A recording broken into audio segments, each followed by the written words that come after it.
Hey everybody, how's it going? This is 16-bit Gambit once again, with another video.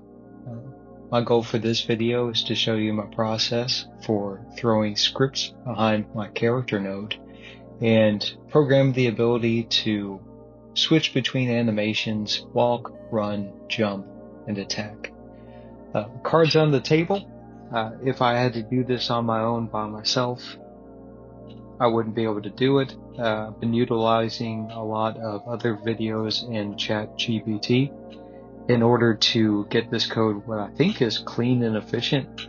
So as opposed to faking and typing this stuff in as though I'm a career coder, what I'll be going is step by step, adding state by state, so you can see the process. But I'll be honest and say aside from some tweaks here or there, the code is not my own. The code comes from ChatGPT. So to get started real quick, because I've got the intention of eventually using the character node as a template for other characters in the game, I'm going to go ahead and I'm going to update this name right now to be Platformer. And the reason why I'm adding platformer right there is because I'm also going to have top-down 2D maps, sort of like Secret of Mana, something like that. Next thing I'm going to do is I already have the character, so one other note. There may be a little bit of wonkiness whenever I go into debug mode to illustrate. I realize that the current software that I'm using for recording doesn't smoothly switch between this screen right here and the debug mode. So I'll need to stop recording, then start recording once debug mode is open so you can see what's going on. I'll try to minimize the amount of downtime that occurs whenever that's happening. So going into it, I've already got the character node selected. And I'm going to go ahead and select the attach new script. And I'll go ahead and I'll copy that name real quick. Add script, go to the menu or go to the folders. And I'll go ahead and create a scripts folder. And paste name. Awesome, good to go. And because we're going to be working this one through together, I'm going to go ahead, I'm going to remove the stuff that's already in there.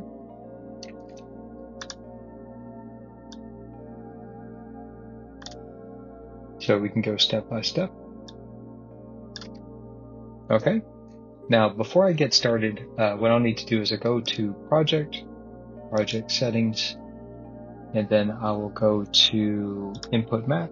And real quick, I'm going to add move_left, add move_right, add, going to add run, add jump, add attack, add.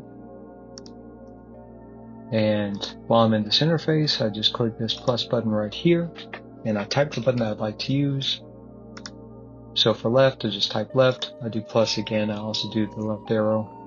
Give me a little bit more versatility or agility on the keyboard. And then for right, I'm going to put D. Okay. I'm also going to do right arrow. Okay. Run. Just do the number 3. Jump. Do the number 2. Attack. Do the number 1. So I can use both sides of the keyboard and prevent my hands from running over top of each other. Okay, now I'm going to go ahead and I'm going to add a beginning of a state machine using an enum. Fill out a space between there and the top and the function for process. And the first state that we're going to be adding is idle. And we're going to set the default state to idle, and we're going to set the default direction facing to right. For input flags, we're going to add move left and move right variable, and those can also set which way our idle animation is going to be playing as well, whether it's left or right. And I'm going to go ahead and I'm going to add a variable to represent the animation player node. So if I was doing this manually, I would just type on ready, or whatever name you want to give it, show a difference, char anim equals, and then you could just drag whatever you'd like over here. And that's how you create a variable that represents one of the nodes that you've got in your scene tree. I'm going to go ahead and close this one to keep it clean. And right now, I don't have anything to do in the ready function. I'm just going to go ahead and add it. But in the next couple of videos, at some point, I'm going to be adding more functionality, stamina bar, health bar, stuff like that. So for now, just pass. Yeah. Okay. And for process, we're going to be adding two functions that are called from the process function. The first is going to be handle input, and then the second is going to be state machine. It's going to go red right here because it doesn't like the fact that there's not corresponding functions that are inside of the script, so we'll address that very quick. First one is handle input, and that's just going to be receiving the inputs as the user types those in, whether it's keyboard or eventually having a controller associated with it as well. And we're going to add the state machine function. I'm going to keep pushing down that move and slide because it's going to be handled inside the state machine function. So process function utilizing delta calls the state machine function, feeds delta through. And because the first state that we're adding is going to just be the idle state, we're only going to have one state to match right now, which is idle. And in idle state, we're just going to play the character animation using last direction. And if I was to play right now, it would just play the right animation. But I'd like to go ahead and add the ability to turn the character left or right. So this is going to be deleted whenever I add the walk state in the next part of this. But all it's doing is it's receiving the input for left or for right to set the last direction as left, and then the character animation that plays will be idle underscore, then it'll tack on left or right so the character can turn left or right. So real quick, what I'm going to do is I'm going to stop recording. I'm going to open debug mode. I'm going to record.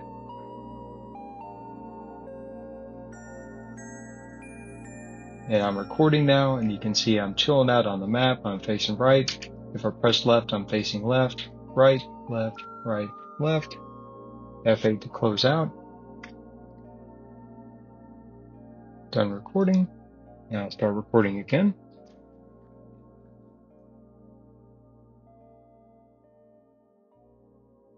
And we're back recording. So, as illustrated, we're going to be adding the additional 3 states. That was idle. So now we're going to go ahead and we're going to add the walk state. So scrolling back up to the top, and you're going to notice that I'm adding some constants here. And these are going to be what gives you the feel of the control of your game as you're playing. Older games like Mario, you had a lot of dexterity, you could move very fast, you could jump pretty high. Other games were a little bit slower. I hesitate to say whether they were clunkier by accident or by decision. Like for instance, Super Ghouls and Ghosts was it was less agile. You couldn't move while you're in the air, and you moved a lot slower. So these values, your walk speed, your acceleration, your deceleration, that's going to be when you get the feel of the game. And these are the values that I had whenever I did my draft run for this scene. So we can play with those at the end if we got time, but just to let you know. I'll go ahead real quick and I'll add the walk state to the enum.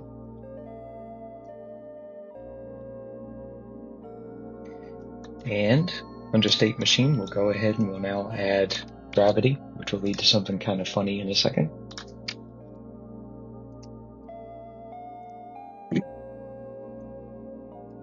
And under the idle state real quick, we'll go ahead and we'll add the transition to the walk state.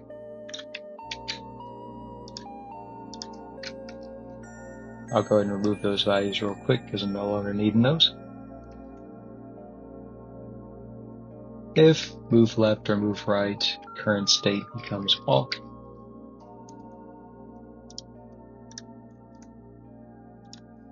And then else, applied deceleration, which will be a function that we're going to add shortly, because it's not going to like that if we don't add some sort of function named apply deceleration. Scrolling down, we've got the walk state.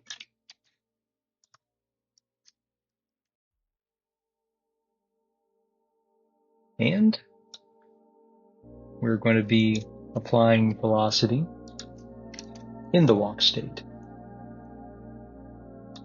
This is not happy because I got an elif as opposed to starting with an if, and that's just because I'm going to be adding these state by state.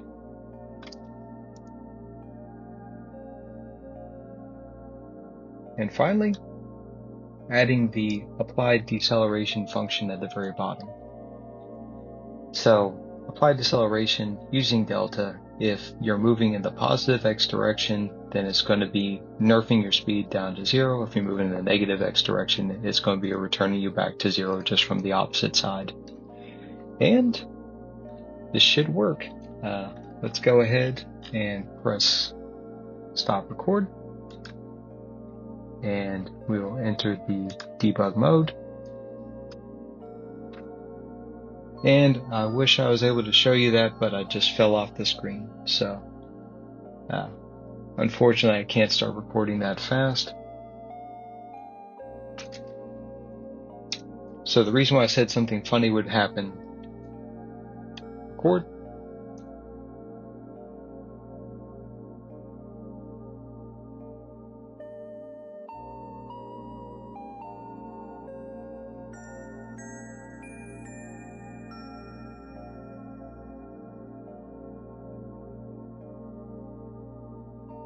Okay, we're back recording. What happened was I did not add a collision body to my character. So as soon as the debug mode started, I just fell straight down off the screen, which I couldn't record fast enough for us to capture, but to add a collision body, I'll click on character body, add collision shape, create.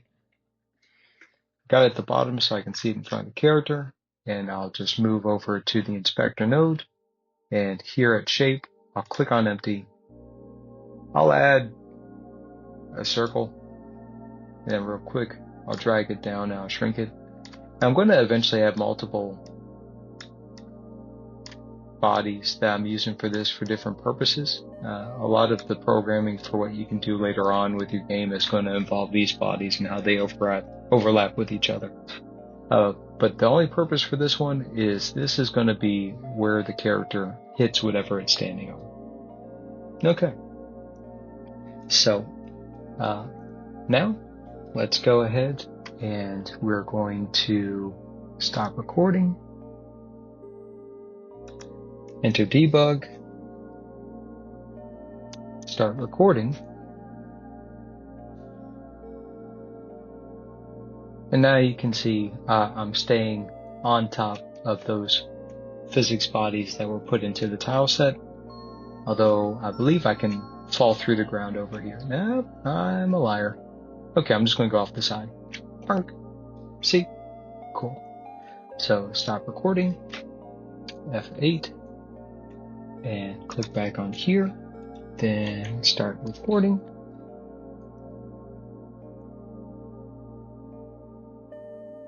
And we're back.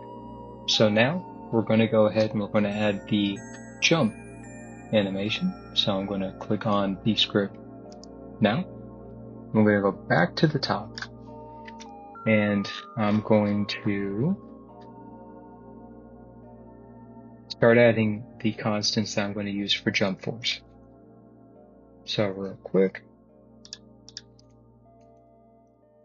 got jump force 450, and then this X acceleration while jumping. I like the ability to change which direction I'm facing while jumping. I like the ability to attack while in the air, stuff like that. And I guess that comes from the fact that I played a lot of Super Mario World when I was younger. So that's what this value is going to be. It's while you're in the air, if you want to change direction or slow down and you press the left or right button, that's the value that's going to be applied for acceleration as opposed to walk acceleration.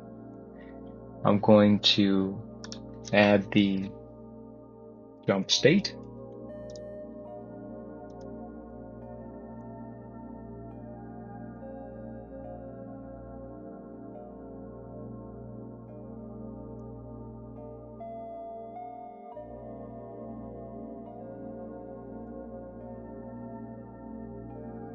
I'm going to add myself a boolean.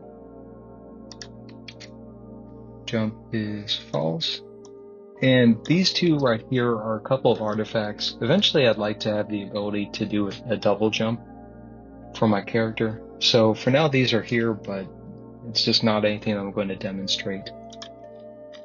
I'm going to go ahead and I'm going to add the ability under handle input to detect that jump input. And I'm going to add the jump conditions under idle and walk.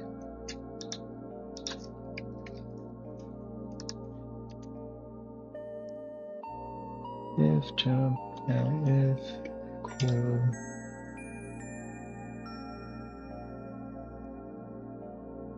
under walk state.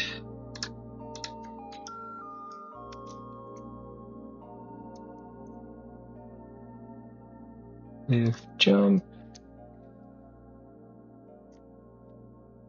now if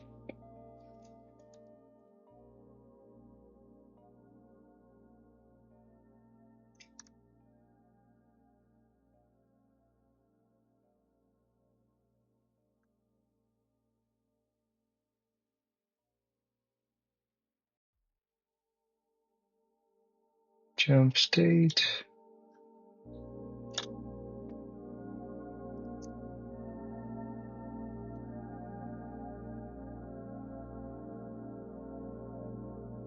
This allows me to move while I'm in the air for X velocity, moving to the left or to the right, applying this max value or this max function. Also, if I move, it sets the last direction I'm facing to left or right. And currently attacking is not defined, so I'm going to scroll up because I made the same mistake when I was doing my practice run real quick. Currently attacking needs to be defined.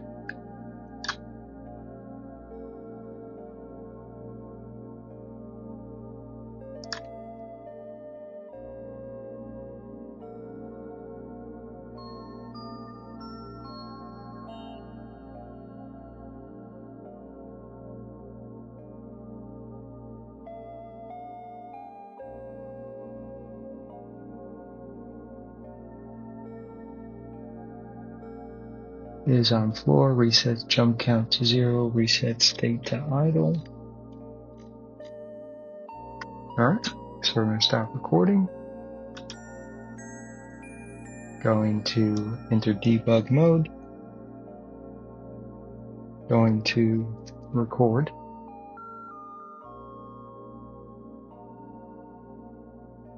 Okay, so now once again we can move.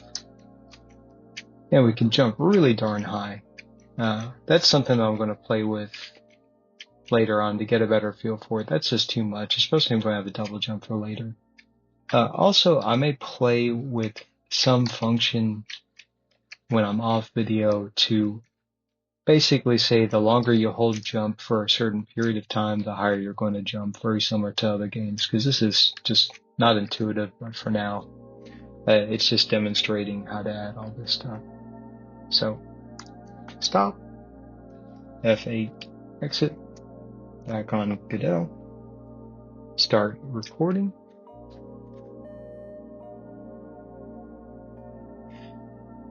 And we're recording. So we got idle, walk, mist falling off the map, add collisions, jump. Let's go ahead and add run real quick. Granted, right now the character does move super fast. I'm going to slow that one down later on because there's no point in having a run state if your character moves so fast anyway. We're going to go ahead and we're going to add run, so max run speed plus the run acceleration. Cool. We're going to add the run state. We're going to set the boolean for detecting run to default to false.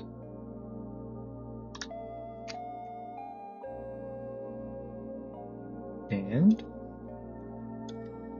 we're going to update handle input to receive the run input from the user.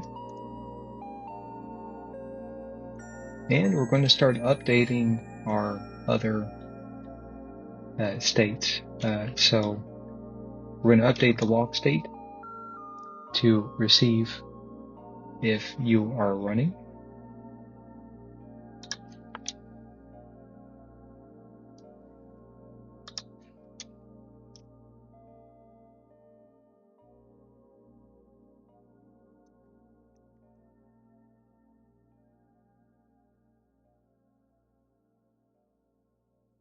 If run current state is run, we're going to add the beginning of the run state right after walk.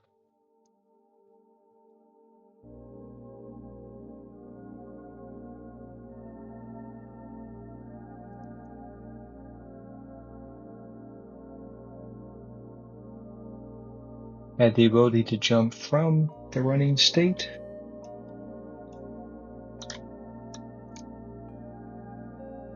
And right here, you're going to see the leftover pieces of something that I'm going to add in the future. Since I said I'm eventually going to add a stamina bar. I guess in this case right now the variable is called attack bar, but I'm playing with the idea of being able to power up from just doing basic attacks, but also at the same time that stamina bar gets drained whenever you're running, and if you don't have stamina you can't run. To be illustrated in another video. I think we're going to have some fun with this one. So moving on. And then also giving the ability to apply the jump velocity and a little bit of the acceleration while in the jump state.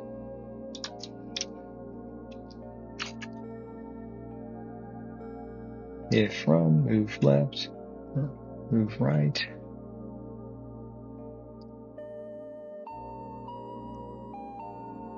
Add the else so that if you're not running, but you're still moving, it'll move at the walk acceleration. Cool. And this one should be good to go. So,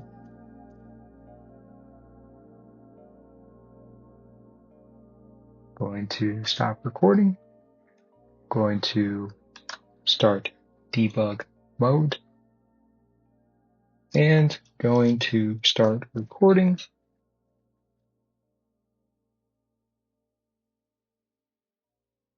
All right, jump is still there, walk is still there, and you can see running as well. This guy's got some speed to him. Definitely going to nerf those really hard. I think also maybe it's because if I play with scale, if you play with scale, then if you increase the scale, it makes everything larger. Everything is larger, but the velocity is still based off the coordinates, which now are deadened by half. Okay, yeah, it's not the numbers are bad, it's that I bet if I mess with the scale, whether I mess with the numbers nerfing them or whether I mess with the scale, that's going to have a good effect. But I'm going to stop recording. I'm going to hit F8. And we've added run. So the last thing we're going to do is add attack. So I'm going to start recording.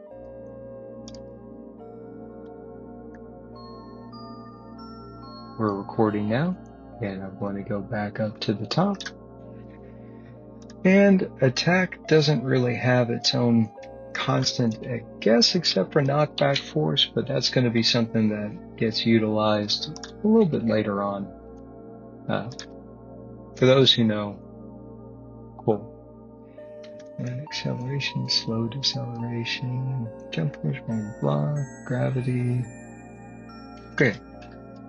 Under the state machine, we're going to add the attack state.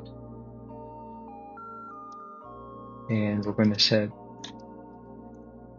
the attack boolean to false. Cool. We're going to update handle input to receive the attack input. Cool. Under the state machine, we're going to add the ability to detect attack for all the states and allow them to switch over. So under idle, if attack, enter attack state, which that function doesn't exist, and it's mad at us. We'll update that jump detection to else if.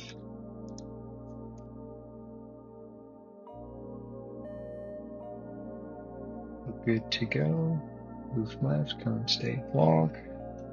Else apply deceleration. We remove those items to reset the direction we're facing.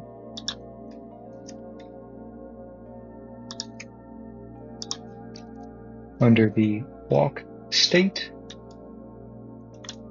we'll add the ability to detect attack. Change jump to an else if. And it's mad at us because we have not defined enter attack state.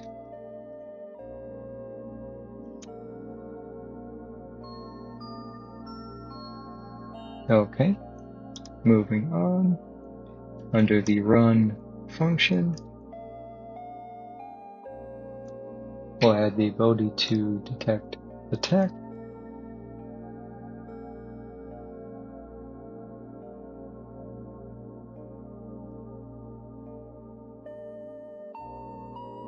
Enter attack state.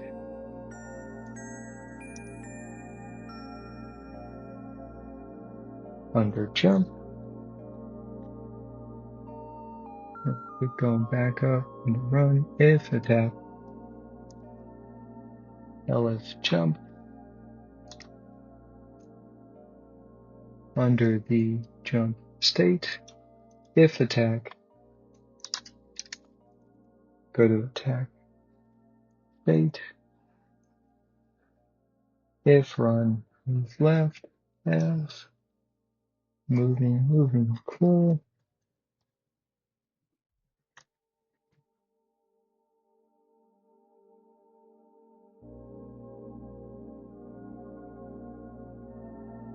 Then going below is on floor. We'll add the attack state.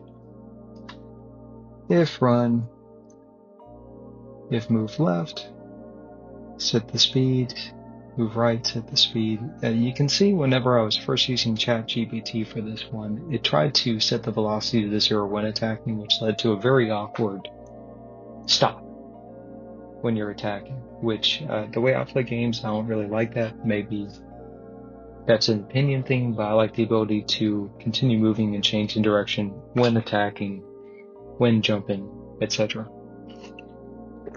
But I guess that one is going to be up to the chef and what you're baking for everyone. So, we're going to go ahead and we're going to add the function at the very bottom. Enter attack state. Current state equals attack. And you'll also see a leftover piece of me not being super strong at coding right here. So, on enter attack state, we're going to have this if statement that says if currently attacking equals false, set it to true, and then play this animation. And here I got this item commented out. So I need some way to tell the code once the animation is done playing. And I couldn't get the connect feature to work, where on animation finished, let it know so it can then go on to something else. I wasn't able to make it work a different way though. So what I'm going to do real quick is I'm going to click on animation player. Then at the inspector node, or inspector tab, just to the side is the node tab. And I'm going to use a signal from here to connect to the script to let it know when the animation is done. So here we got animation finished, and I triple click on this guy, and I'll connect it to the script that's under character body 2D platformer. I'll connect. I'll scroll a little bit further, and you'll see what it does is whenever any animation is done playing, it'll send the animation name, and I'm going to use an if statement just below that one to detect if it starts with attack. So if an animation is done playing, it will send a signal, and what it's going to send is the name of the animation. If the animation name begins with attack, I've got my little test value right here that says print animation complete. It'll reset currently attacking to false, and it'll reset the state to idle. So let's see how well that works. I'm going to stop recording, and I'm going to enter debug mode. And I'm going to start recording. And we can still walk, we can jump, we can run, and we can attack. I'm going to probably mess with the attack animation a little bit. Maybe add a frame at the very end where the character is done attacking. But for now, I accomplished what I set out to do with this video. If you got any questions, put them in the comments. I'm new to all this stuff, so I'm going to try to find some way to share all the code without just putting it in the comments. The approach I'm taking it from is if I just typed it while looking at my Word document along the way, I feel like that wouldn't have been very genuine. So really, what I was doing that was unique was I was taking what was created by ChatGPT, and then I was adjusting it when I was preparing for this video. But I feel like if I just typed it while reading it from someone else, it would have been, on some of them, more fake than just copying and pasting in there. But I also realized that it could be frustrating as the viewer to go here and then see me casually pasting stuff in and not going in and really scrutinizing it. So you got questions, you got input, you got comments, go ahead and share it. I understand. And in the comments, I'll try to find somewhere where I can just share this document in case you want to fiddle around with it on your own projects. But otherwise, I appreciate y'all giving a listen. And the next video, it's either going to be creating an enemy that can chase us around. Yeah, that seems like the next logical step. So the next one is going to be adding and creating an enemy, animating the enemy, and depending on the time, adding the code. Otherwise, that will be the next video. But thanks for watching. I appreciate you. Until next time, bye.